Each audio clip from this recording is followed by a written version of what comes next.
Today's story is Am I the Jerk for putting a bedtime pause on the Wi-Fi because my girlfriend's 28-year-old brother has spent nearly a decade rotting in our house playing video games? Am I the jerk for putting a bedtime pause on the Wi-Fi because my girlfriend's 28-year-old brother has spent nearly a decade rotting in our house playing video games? Around 8 years ago, my girlfriend's younger brother moved back into our house with his wife after leaving the Marines. After high school, he enlisted, spent a few years mostly doing support and base-related work, then got out. His plan was to use his GI Bill, pursue a real education, and figure out a long-term career path while staying with us temporarily. We fully supported them. No rent, free housing, utilities, internet, food, and we constantly cooked meals for them. We also helped with job opportunities, resources, and encouragement. The problem is that temporary slowly became years. He never committed to school, never held a serious job, and slowly spent almost all his time gaming. He stays up until sunrise, wakes up around 3 p.m., and avoids people whenever guests come over. Meanwhile, his wife worked full-time as a cashier supporting both of them.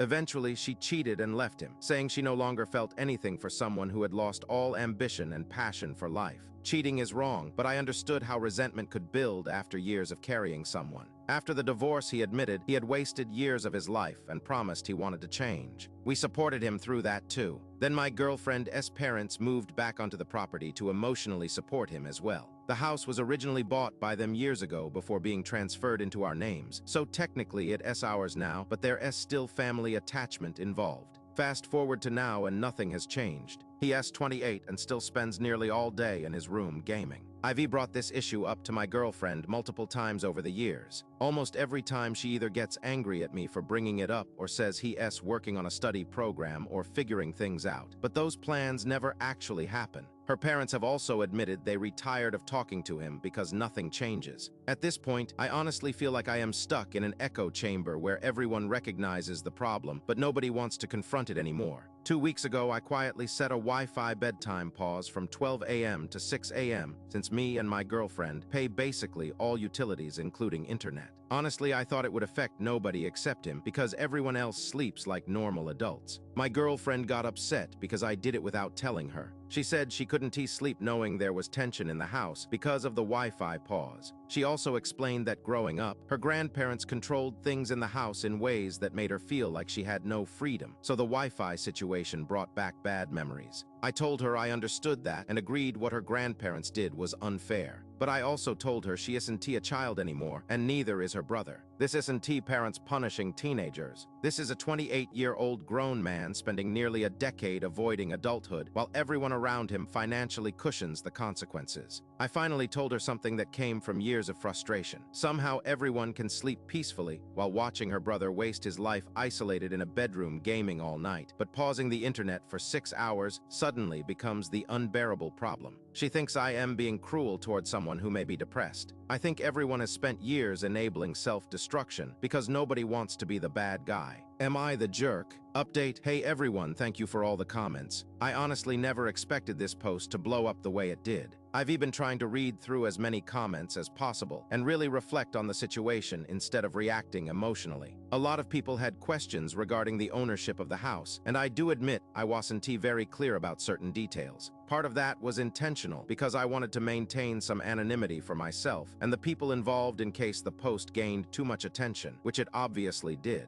I hope you guys can understand that. After reading through many of your perspectives, I sat down with my girlfriend last night and we had a very serious conversation about the future and expectations moving forward. I explained to her that I cannot continue living in a situation where one person refuses to take accountability while everyone else is expected to carry the burden. For clarification, the issue is mainly regarding her brother. A lot of the frustration comes from the fact that there has been little to no initiative from him, despite everyone around him trying to help. I understand people go through difficult periods in life, and I truly tried to be patient and supportive, but at some point effort has to come from the individual too. I told my girlfriend that if nothing changes, then we will need to separate living arrangements, and I will move out. As difficult as that conversation was, I felt it was necessary because this situation cannot continue indefinitely without structure, accountability, and actual effort being made. The plan moving forward is to establish real deadlines and measurable steps for her brother to start addressing his situation instead of continuing to avoid it. As many commenters pointed out, Veterans Affairs resources will be the first thing we push him toward pursuing immediately. After that, we discussed career workshops, employment assistance programs, and other resources that could help him get back on his feet and build some long-term stability. I also made it clear that I am willing to support someone who is actively trying to improve their situation, but I cannot continue enabling someone who refuses to help themselves. I care deeply about my girlfriend and her family, which is why I stepped up and stayed patient for as long as I did. But IV also realized I need to protect my own future, finances, and mental well-being too. For now, I am focusing less on promises and more on actions. I genuinely appreciate everyone who offered advice, criticism, concern, and even tough truths. A lot of your comments gave me perspectives I honestly had not fully considered before. Thanks for watching. Subscribe for more.